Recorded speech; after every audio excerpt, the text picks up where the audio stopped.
Assalamualaikum warahmatullahi wabarakatuh. Alhamdulillah wa syukurillah. Wala haula wala quwata illa billah ma ba'da. Pada anak-anakku kelas 9 yang berbahagia, alhamdulillah kita masih diberi kesempatan untuk bisa belajar walaupun masih dalam masa pandemi, dan semoga kita semua tetap diberi kesehatan oleh Allah Subhanahu wa taala. Amin. Anak-anakku yang berbahagia, pada kesempatan hari ini kita sudah masuk ke bab 2, yaitu tentang akhlak terpuji pada diri sendiri.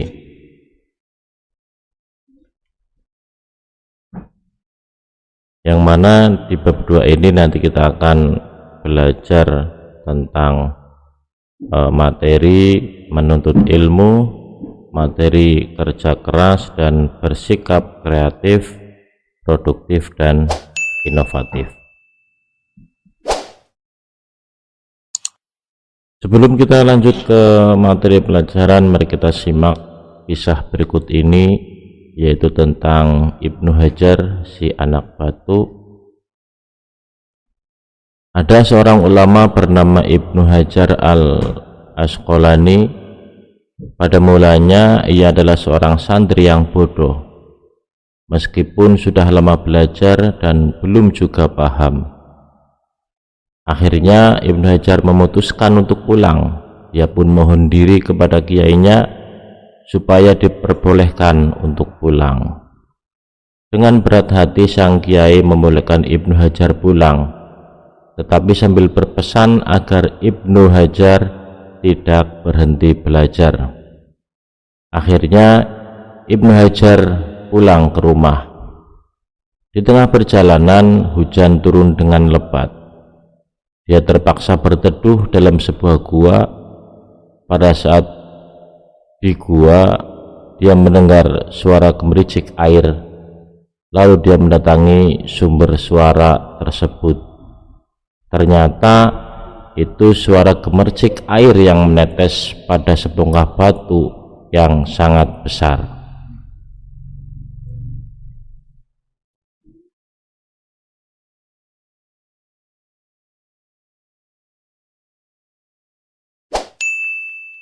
Batu besar itu berlubang karena telah bertahun-tahun terkena tetesan air. Melihat batu yang berlubang tersebut, akhirnya Ibnu Hajar merenung. Dia berpikir, batu yang besar dan keras ini lama-lama berlubang hanya karena tetesan air. Kenapa aku kalah dengan batu? Padahal akal dan pikiranku tidak sekeras batu. Itu artinya aku kurang lama dan tekun dalam belajar. Setelah berpikir, akhirnya Ibnu Hajar kembali lagi ke pondok untuk menemui sang kiai. Ia pun belajar lagi dengan penuh semangat. Usaha tersebut tidak sia-sia. Dia berhasil menjadi seorang alim, bahkan dapat mengarang beberapa kitab.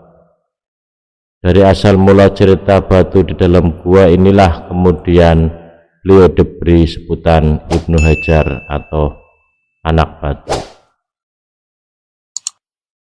Anak-anakku yang berbahagia, setelah kita mendengar kisah Ibnu Hajar atau si anak batu, kita bisa menyimpulkan atau menjadi motivasi untuk kita semuanya.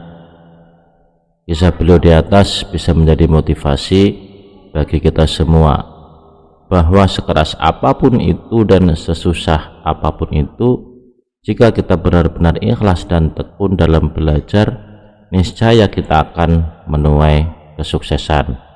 Jangan pernah menyerah atau putus asa, karena kegagalan itu hal yang biasa.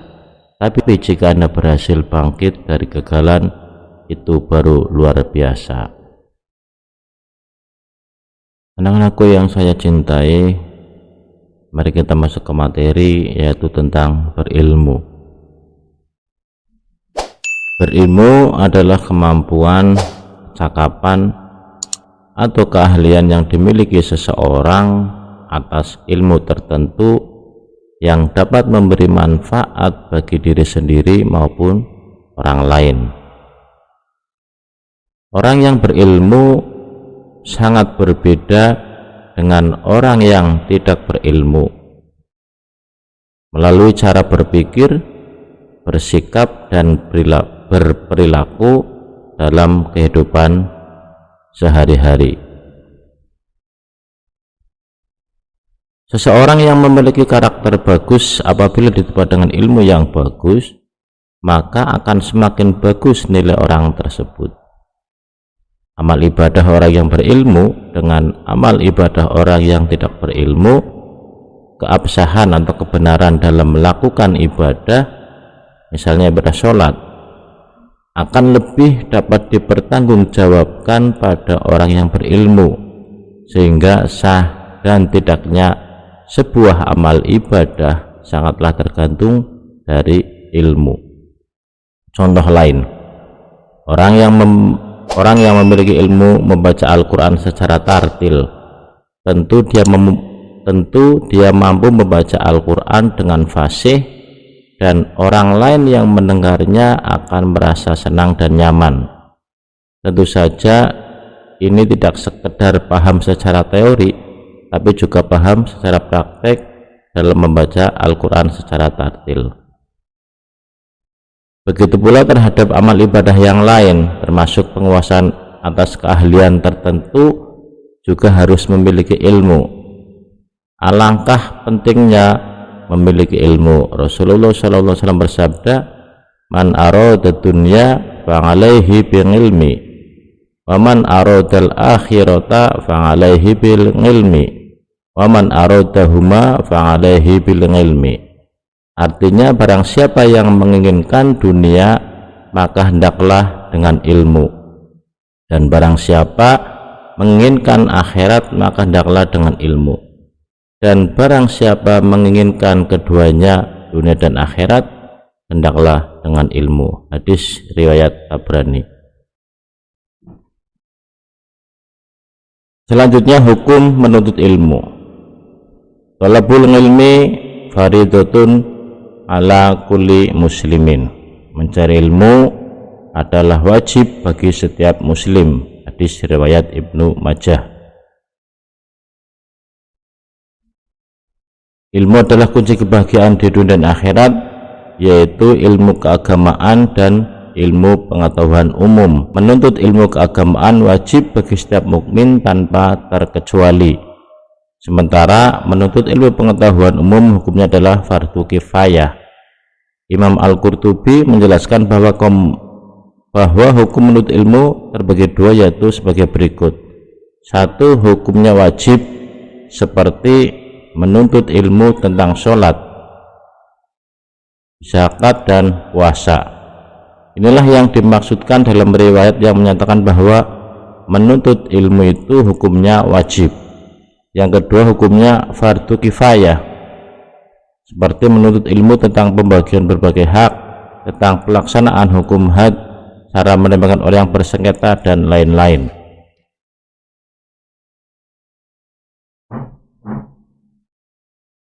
Dampak positif berilmu tentu membawa nilai-nilai positif sebagai berikut. Satu, bagi diri sendiri, ilmunya semakin luas.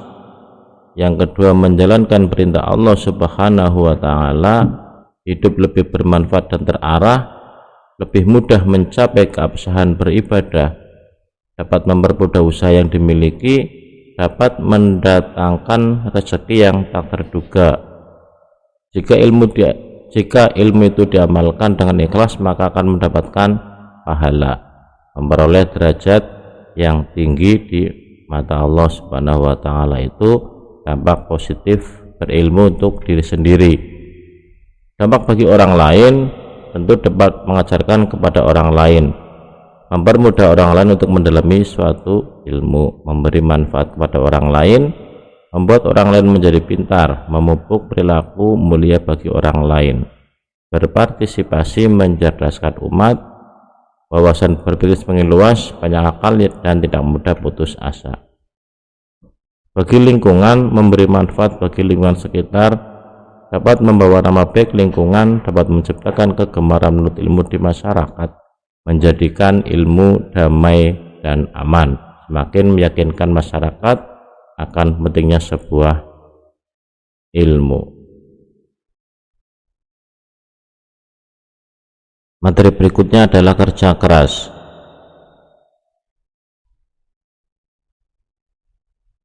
Bekerja dengan sungguh-sungguh, penuh semangat untuk mendapatkan hasil yang diinginkan disebut kerja keras. Bekerja keras bukan dilakukan terus-menerus sehingga melupakan ibadah-ibadah kepada Allah seperti sholat, puasa, zakat, dan amal soleh yang lainnya. Bagi orang yang beriman, bekerja keras bukan untuk mencari nafkah saja, tetapi juga untuk menunaikan perintah Allah Subhanahu wa Ta'ala agar tidak menjadi orang yang pemalas. Orang pemalas cenderung menunda-nunda pekerjaan, kurang dapat menggunakan waktu dengan baik, dan kurang amanah. Disebabkan persaingan mencari pekerjaan semakin ketat, pemenuhan kebutuhan hidup semakin meningkat dan mahal, maka kerja keras sangatlah diperlukan.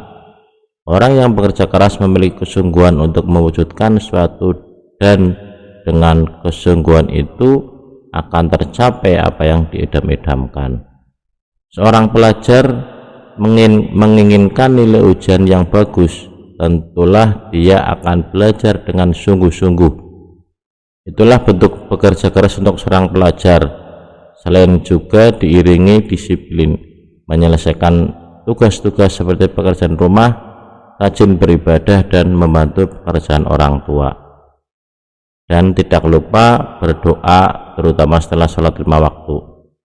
Jadi bekerja keras juga dapat diartikan usaha dengan sungguh-sungguh untuk mencapai hasil. Mari berlatih bekerja keras sejak sekarang biar kelak dewasa dapat memetik hasilnya. Selanjutnya tentang kreatif. Apa sih kreatif itu? Kreatif berarti berdaya cipta. Setelah kreatif adalah hasil daya cipta atau karya seseorang tanpa meniru orang lain. Bentuk hasil dari orang kreatif disebut kreativitas. Kreativitas keilmuan atau karya ilmiah, kreatif keterampilan atau prakarya, fashion, memasak, dan lain-lain, kreativitas kesenian atau karya seni, dan kreativitas olahraga, para olahragawan.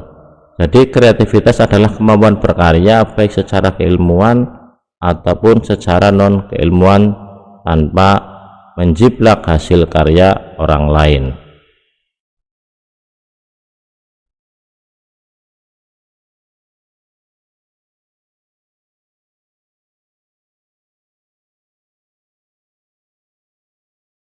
Innallaha la yughayyiru ma biqaumin hatta yughayyiru ma bi anfusihim, wa idza aradallahu biqaumi su'a fala maraddalah wa ma lahum min dunih min wal. Sesungguhnya Allah tidak merubah keadaan suatu kaum sehingga mereka merubah keadaan yang ada pada diri mereka sendiri. Dan apabila Allah telah menghendaki keburukan terhadap satu kaum, maka tidak ada yang dapat menolaknya, dan sekali-kali tak ada pelindung bagi mereka selain Dia. Quran Surat Ar-Ra'd ayat 11.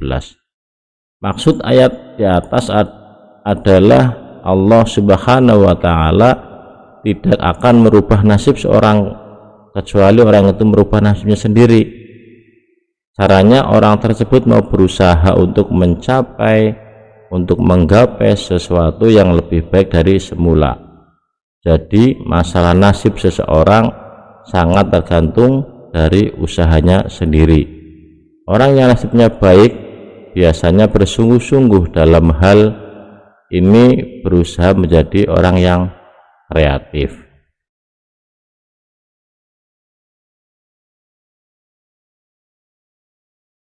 Yang selanjutnya adalah produktif.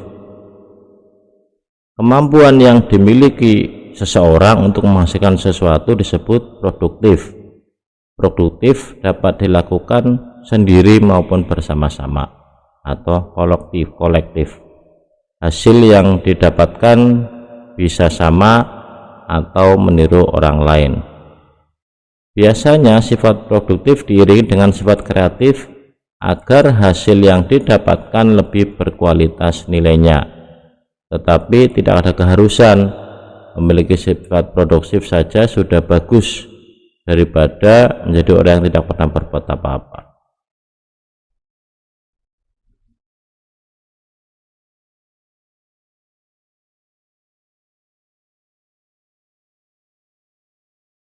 Selanjutnya, inovatif. Inovatif, kemampuan seseorang memperbarui sesuatu agar sesuatu itu lebih baik dan berkualitas.